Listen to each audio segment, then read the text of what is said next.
Hello, everyone. Welcome back. My name is Mike Dokter. I am the high school women's basketball coach for the house out of Muskegon, Michigan, playing with the Michigan Basketball Academy. And we're doing a series of videos on Chop Wood, Carry Water, one of our team books for the individuals who are new this year. If you're just watching this randomly, welcome. Thank you so much for watching. Hope you enjoy it. If you want to hear more about the rest of the book and thoughts on the rest of the book, go ahead and click the playlist House Basketball below, and you can see the rest of the chapters that I've gone through as well. We will be reading the whole book, and we'll probably be doing this for the sequel to this book, which is Pound the Stone, which is going to be our team book this year as well. So chapter 25 and 26 with some thoughts today from Chop Wood, Carry Water by Joshua Medcalf. Chapter 25, Famous Failures. I love this chapter. The week after the tournament, the community buzzed because of a special guest they were going to be hosting for the week.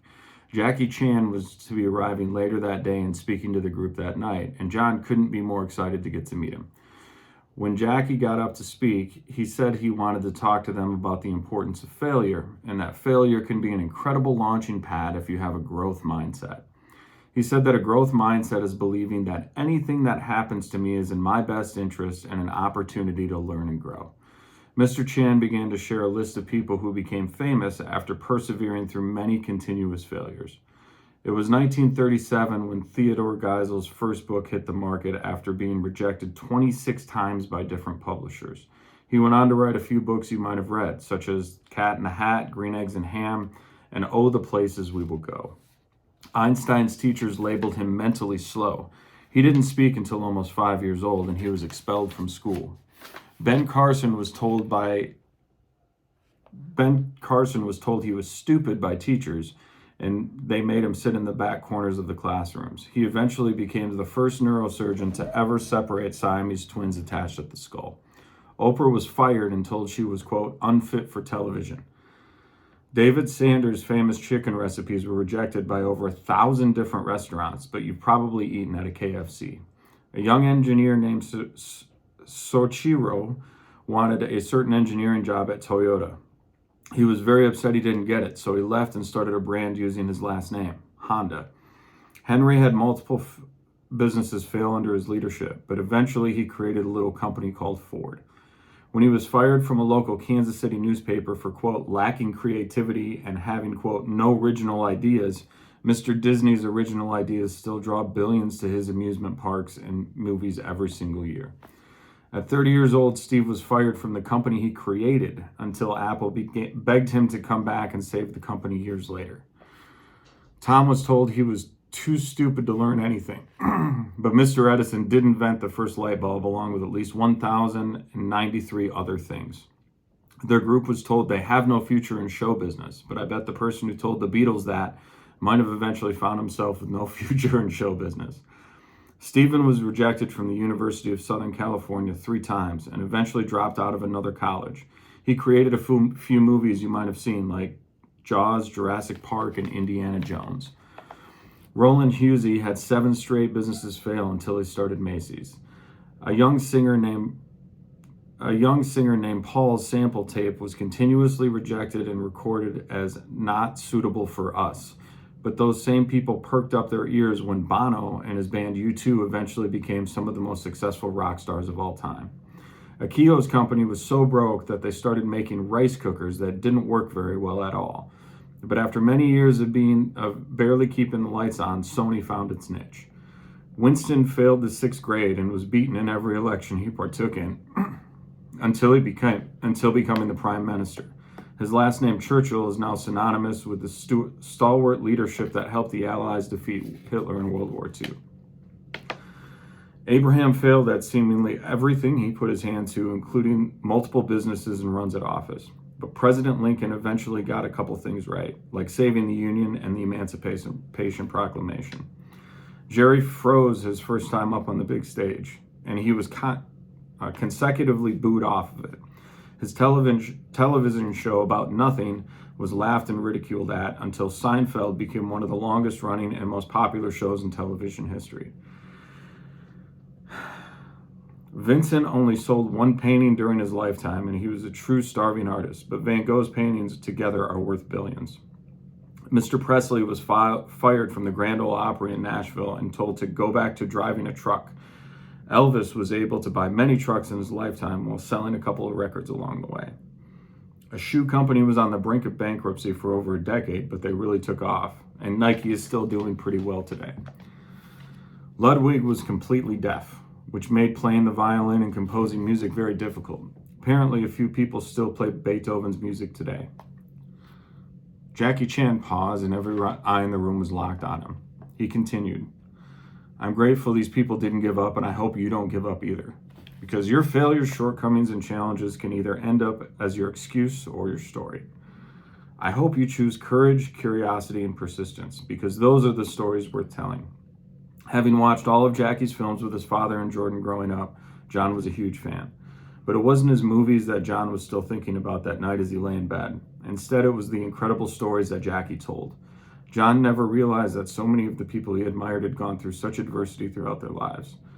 As he finally drifted to sleep, he knew that if all of them could overcome such incredible challenges, then so could he. All right, I made it through that chapter without actually tearing up, but I was very, very close, as you may have heard my voice. The reason I love that chapter so much is because I have failed so much in my life, more times than I can count. I know I'm really, truly inspiring your confidence in me as your coach. But I want you to understand that it is part of the journey and that failure is feedback. And if you don't fail early and often, you're not going to grow. If you don't miss that shot, if you don't lose that game, if you don't fail that test, you're not going to grow. And I'm not saying that you should go out expecting to fail, because you shouldn't. And I'm not saying that you should go out not trying because you're going to fail anyway. That's not what I'm saying. What I'm saying is that you can't let it define you. I failed at businesses. My first marriage was failed. I've failed, and I've been fired from jobs for not performing.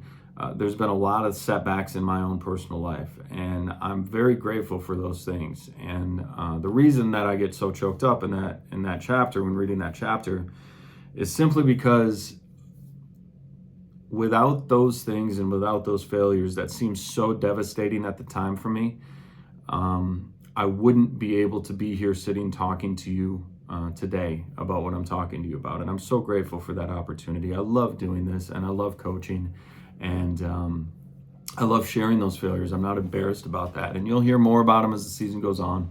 But I just want you to know that if you screwed up, if you lost your starting spot, if you got cut from a team, if you didn't even try out, if you're watching this and you're in business and your business has failed, if you're going through a rough spot in a relationship and that ends up falling apart, it's okay.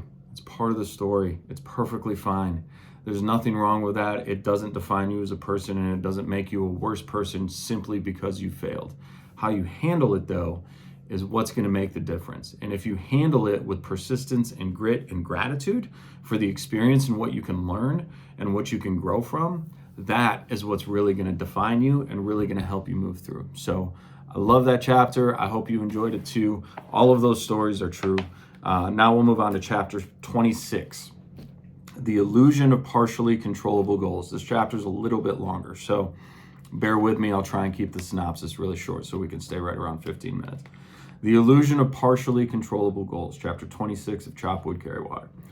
One day, as the sun was about to go down, Akira found John at the shooting range. He was still firing, intensely focused. Thwack, thwack, thwack. He sent arrow after arrow into the target, hurriedly reloading and moving on to the next. Akira calmly asked, "John, what are you shooting for?" "I need to get a group of 4 bullseyes in a row before I lose the light." "Why?" Thinking about it, John snapped. "Because that's Katsuo's record and I need to beat him." "Be honest, John. Do you really need to do that?" John shook his head, slowly deflating as Akira continued. "John, let me tell you a story about trying to reach a goal before losing the light. A very long time ago, I was in love with a girl named Kimiko. One summer, I surprised her with a trip to a land she had always wanted to visit, Croatia, home of some of the world's most beautiful waterfalls. There was one waterfall in particular whose beauty had captured us. We found out about it on the last day of our journey, and I was determined to see it before we left the country. Our guides at the hotel told us that the beautiful place was 5 hours away through winding mountain roads and over several dangerous bridges.